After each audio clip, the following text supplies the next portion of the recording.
Hi everyone, I'm Paul and welcome to my review of Lesson 27 of ICT's 2022 Mentorship Program. Today's video is going to be a pretty quick one. We're going to be looking at counter-trend trading, try saying that quickly, using ICT's model from the 2022 Mentorship Program. But before we do, if you enjoyed today's video, make sure you give it a like because that helps other people to find it. And if you haven't already, make sure you subscribe to my channel and turn on notifications so you never miss any updates. These are quick, easy, and free ways for you to support my channel. Lastly, if you'd like to hear more from me and join a community of like-minded traders, then check out the link in the description, which allows you to subscribe to my free weekly newsletter and to join our Discord. It'd be great to see you there. Now, with all that out of the way, let's jump into today's video. Today's video is Lesson 27 of ICT's 2022 YouTube Mentorship Program. And our outline for today, pretty brief because we're just doing a short review of counter trend trading using the NASDAQ from the 13th of May, and specifically we're going to be looking at the afternoon session. So we'll start off by looking at the NASDAQ on the daily chart, and you can see here we've got our last day of data, which is the Thursday from the 12th of May, and if we zoom right out, we can see that the trend that we've been sitting in is clearly bearish. So the market's been trading lower, so lower highs, lower lows, pretty straightforward analysis of the trend. Now, if we zoom back in, as I said, we can see the trend is clearly bearish, but what we're looking at in today's example is taking a trade in the other direction. So this is what is called a counter trend trade. As I said, try to say that really quickly.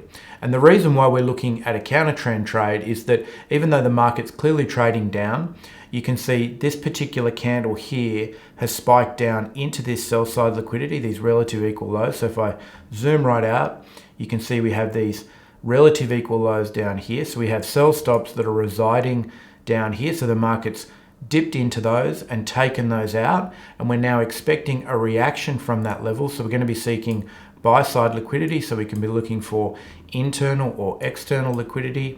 In this example, we're looking at external liquidity, so we have our buy side liquidity relative equal highs here.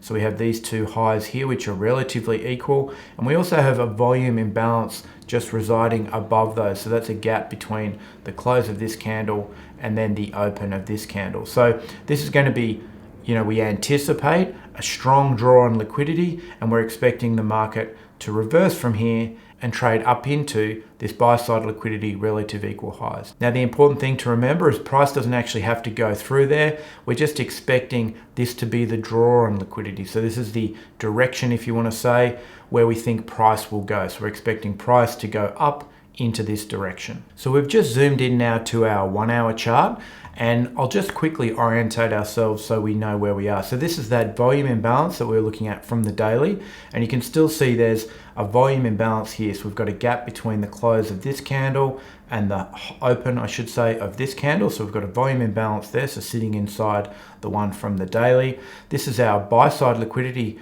just sitting up here. Just zoom out a little bit. So we've got our relative equal highs here, and that's going to act as that draw on liquidity. So I've got this little magnet here signifying that draw on liquidity. So we've got, this reinforcing or the confluence of our buy side liquidity, relative equal highs here, and that volume imbalance. So we're expecting price to be drawn up towards this point, and this is the sell side liquidity relative equal lows that we have from the daily chart. So you can see here over the course of trading on the 12th, we create these relative equal highs, this buy side liquidity. So we have buy stops residing above this level. The market then trades down.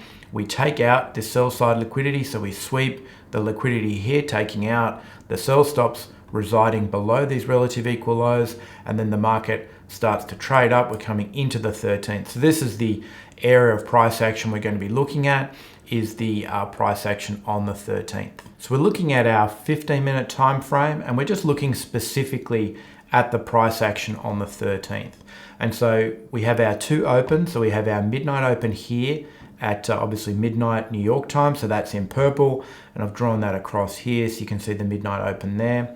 We then have our 8:30 open, so our second open of the day here in red, and I've just obviously marked up the opening there. And we have the equities open obviously at 9:30, which is on this candle here, so you can see the volatility that we get out of that. So you can see as we come out of midnight, we trade in and around that midnight open. So this is coming through the London session, and you can see we make lows down here in London. So we make a low here and here. So that's in that London open part of the session.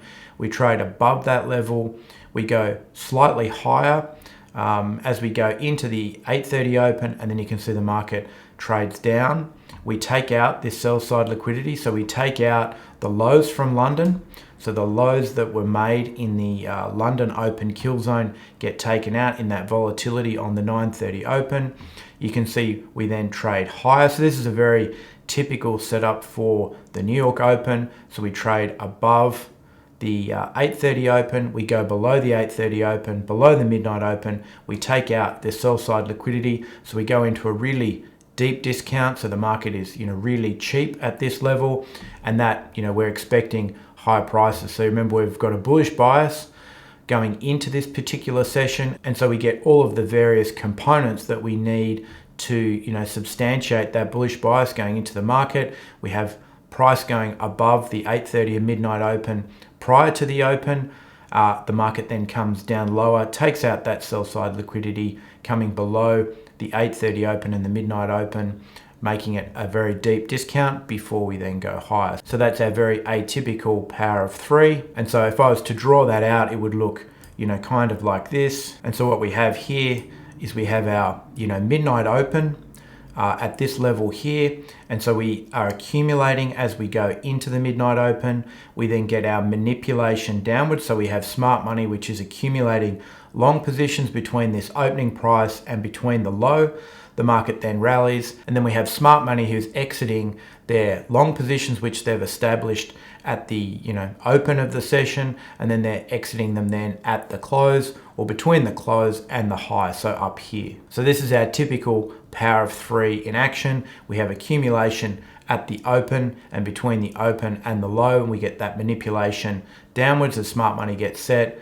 We then have the market drive higher, and then smart money is exiting obviously up here where there's going to be buy side liquidity residing for them. So that's exactly what we see on the 13th. The only difference being is as we come into lunch, so we come into midday, between midday and about 1:30 is that lunch session. And as ICT talks about often in his lessons, is it's very common for us to see a retracement, so a pullback from the trend over that lunch period, and then as lunch finishes, the market to resume the direction of that trend. So if you look at what happens here, you can see this is that candle at lunchtime. So we pretty much paint a high there at lunch, and then we start to pull back over that lunch session.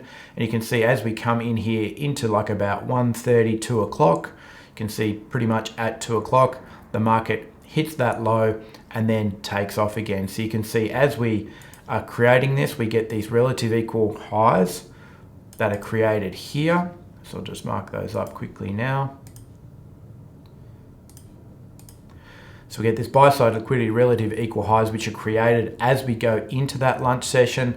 The market then pulls back, and you can see we pull back, and what do we pull back into? Into internal liquidity. So we have this bullish fair value gap residing just here. So if I paint this out, you'll see we trade directly into that.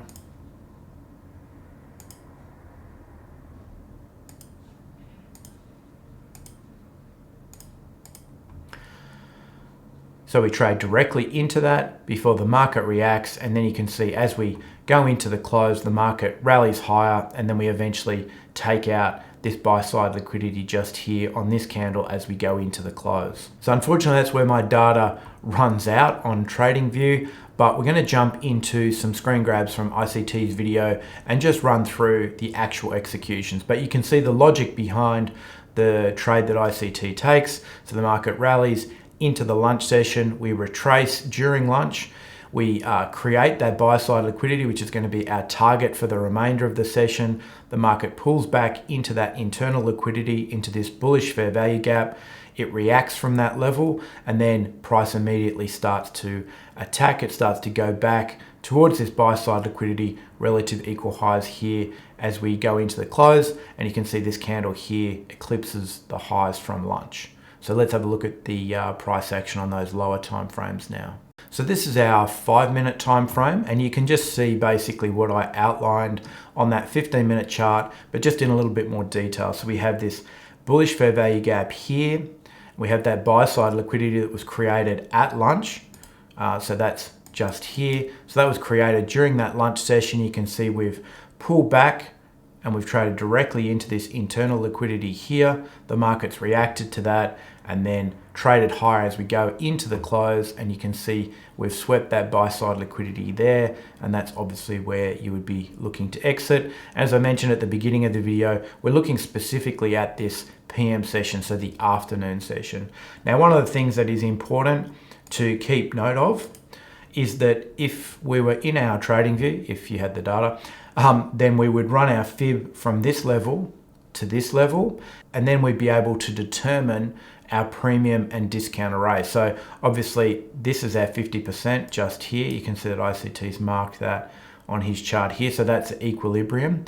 And so keep in mind, if we're looking to go long, we want to be going long in a discount market. And so that would be below equilibrium. And so you can see in this example, this fair value gap, this bullish fair value gap is exactly that. It's precisely below equilibrium. So if we run our fib from here to here, and you can use this on any time frame and on any move, so from low to high, it's an easy way of identifying your premium and discount market. And so in terms of our executions, the area that we want to concentrate on is this area here. So it's obviously as we go into this bullish fair value gap, we get a reaction to that. There's obviously a little bit of consolidation before we take off higher. And so this is the area that we want to look at. And so we're going to zoom into the lower time frames to look for our entry mechanism. So we're on the 2-minute chart now, and in the video, ICT does what you would do if you were actually doing this for real. He cycles through the various lower time frames, so going from 5 to 4 to 3 to 2, and then down to 1 if you needed to. And the methodology behind that is you're just looking for the first time frame, which is going to give you your fair value gap. And in this example, it's on the 2-minute chart. And so our fair value gap is just here. So it's already marked, but I'm just going to mark it just to make it more obvious. And so our fair value gap, just for a reminder, is a 3-candle formation. So 1, 2, and 3 candles, and it's between the high of that first candle and the low of the third candle. And you can see if we look at the price action, so the market trades lower, we get that reaction from that fair value gap here. And you can see we sort of wiggle around a little bit. So we've taken this liquidity. You can see we get this displacement, so we get this strong energetic move. Now there's different ways to look at this. You could say that this is the actual first break in market structure just here. So you can see this is that swing high here. This move breaks that swing high. We get a return back into it. The reason why I don't like this one as much, just in terms of what I've seen in terms of my own trading, is that you generally get a better result, I've found, if you look at the swing high before the liquidity is taken. So this swing high is actually after the liquidity has been taken. So you can see we go in, we take the liquidity here, we then create this swing high, the market consolidates, we then get our displacement, which creates that break in market structure. You can see we return into the fair value gap and trade away. So this works, and you'll see in ICT's video, you get a mix of both. But there's actually also a break in market structure there. So the theory still holds true, is we get our break in market structure, but the swing high in this example that I think is a stronger signal is the swing high prior to the liquidity being taken. So you can see it still holds true with this particular setup. And this is just something that I encourage you to have a look at when you do your testing. And I just found that this is more reliable than this particular swing high. But both still work. It's just, I guess, becomes down to probabilities. So the other thing that we can look at when we're looking at our entry mechanism here is we also have a bullish order block just here. So you can see we have these consecutive down close candles, and you can see ICT's marked out the high of that candle and drawn that across. And so in this example, you could use either the low of this third candle on the fair value gap as your limit entry order. So if I just mark that out, your limit to go long would just be here, and you would have your stop, either down here or potentially down here. And if you were being, a little bit more aggressive, you could have it even down here. And so the other thing you could do is if you're using the order block as your entry mechanism, you can see ICT, as I said, has used the high there and drawn that across, so you could have your limit to go long there. And again, where you put your stop is slightly up to you. So you could have it, potentially down here or down here if you're using the order block. So this is a preference, and it comes down to what your risk tolerance is, what you've tested in your model, and what you feel comfortable with. So that's certainly something that requires a little bit of work on your own time to see what you feel most comfortable with. For me, I just tend to go with the stock standard model of using the fair value gap and just going off the high of the first candle or the most obvious swing high. So for me, the most obvious swing high, if I just clean this all up a little bit, is this one just here. And it's most unlikely that that is going to be breached, in my opinion, if our hypothesis and this setup is all correct and our bias is all correct. So it's very unlikely that this will be breached.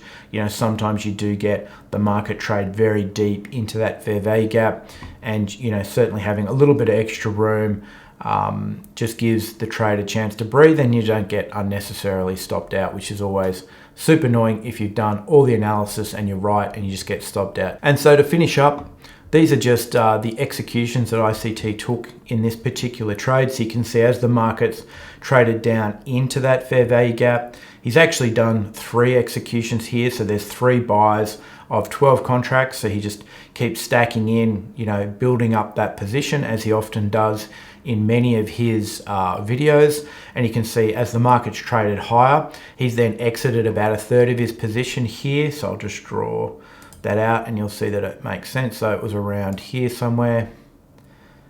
As we've traded up into this consolidation just up here, you can see he's used that as his first take profit. So that's his low-hanging fruit that he often talks about. And then the final target, which is the buy side liquidity relative equal highs that we've marked up throughout the video, he's chosen to exit the majority of that position here.